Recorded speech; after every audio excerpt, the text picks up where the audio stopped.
मल्टीन अपनी दोनों आंखें बंद करो।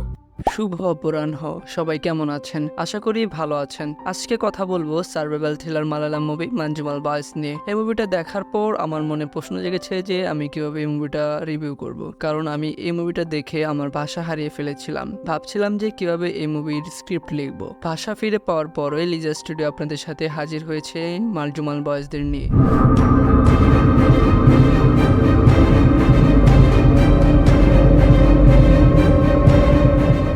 সাল তখন 2006। বন্ধুরা মিলে পরিকল্পনা করলেন যে তারা তামিলনাড়ুর কোডাইকানালগোনা ক্যাভে ঘুরতে যাবেন। ব্রিটিশরা এই গুহার নাম দিয়েছিলেন ডেভিলস কিচেন। তো যে বলা সেই কাজ। ঘুরতে গিয়ে তাদের সাথে ঘটে যায় অনাকাঙ্ক্ষিত ঘটনা, আর এই অনাকাঙ্ক্ষিত ঘটনাটি সত্য ঘটনার অবলম্বনে পর্দায় ফুটিয়ে তুলেছেন ডাইরেক্টর চিদাম্বরম। মানজুমাল বয়েস একটি সার্ভাইভাল থ্রিলার মুভি হওয়া সত্ত্বেও প্রথম 30 মিনিট থ্রিলারের কোনো ছিটে ফুটেও পাবেন না আপনি, কারণ প্রথম 30 মিনিট বন্ধুদের মধ্যে মেলবন্ধনের দৃশ্যপট দেখানো হয়েছে। 35 মিনিট থেকে উদ্ধার অভিযান পর্যন্ত যেভাবে মুভিটি দৃশ্যপট খামচে ধরে তা শ্বাসরুদ্ধকর। আপনি চরিত্রগুলোর সাথে কখন ইমোশনালি কানেক্ট হয়ে যাবেন আপনি নিজেও বলতে পারবেন না। আপনার চোখের কোণে জল আসতে বাধ্য।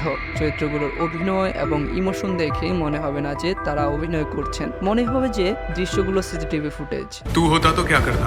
तू नहीं उतरता तो मैं जाता। এক বন্ধু ওই গুহায় পড়ে যাওয়ার পর বন্ধুর জন্য বন্ধুরা কি করতে পারে তা এই মুভিতে ফুটে উঠেছে। এই মুভি আপনাকে ভাবাবে যে প্রকৃত বন্ধু কাকে বলে এবং প্রকৃত বন্ধু কারা। এই সব কিছু জানতে হলে দেখতে হবে 2 ঘন্টা 15 মিনিট দৈর্ঘ্যের মালায়ালাম মুভি মানজুমাল বয়েস। এই মুভির সিনেমাটোগ্রাফি আর কোরিওগ্রাফির কথা না বললেই নয়। যেভাবে কোডাইকানাল ও গুনা কেভের দৃশ্য এবং সার্ভাইভাল সিচুয়েশন তৈরি করা হয়েছে যা এক কথায় শ্বাসরুদ্ধকর ও হৃদয়স্পর্শী। এটাই মালায়ালাম মুভির জাদু। এই জাদুর স্রোতে ভেসে চলেছে পুরো মালায়ালাম ইন্ডাস্ট্রি এবং এর দর্শক মহল। বাকি ইন্ডাস্ট্রিগুলোকে টেক্কা দিয়ে প্রতিনিয়তই নিয়ে আসছে নতুন নতুন সেরা সেরা মুভি, যেমন প্রেমাল্লু, ব্রহ্ময়োগাম, আবেশাম ইত্যাদি। মানজুমাল বয়েস আমার দেখা সেরা মুভিগুলোর মধ্যে একটি। এই মুভির বাজেট ছিল 20 কোটি রুপি এবং বক্স অফিস কালেকশন ছিল 242 কোটি রুপি, যা মালায়ালাম ইন্ডাস্ট্রির হাইয়েস্ট গ্রসিং মুভি হিসেবে স্বীকৃতি পেয়েছেন। আমি মানজুমাল বয়েস মুভিটিকে 5 আউট অফ 5 দিব।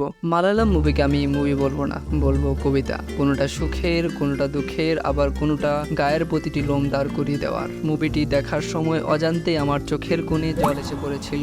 আমারও ছোট্ট পরিসরে কিছু মানজুমাল বয়েস আছে যাদের সাথে আপনাদের পরিচয় করিয়ে দেব, কিন্তু আজ নয়, অন্য একদিন। শ্বাসরুদ্ধকর ও হৃদয়স্পর্শী পরিস্থিতি থেকে কি তার বন্ধুরা ফিরে আনতে পেরেছিল, বা কি বা হয়েছিল তা জানতে হলে আপনার বন্ধুদের সাথে ঝগড়া বিবাদ ভুলে বন্ধুদের নিয়ে দেখতে বসে পড়ুন মানজুমাল বয়েস। শেষ পর্যন্ত আমাদের সাথে থাকার জন্য সকলকে অসংখ্য ধন্যবাদ।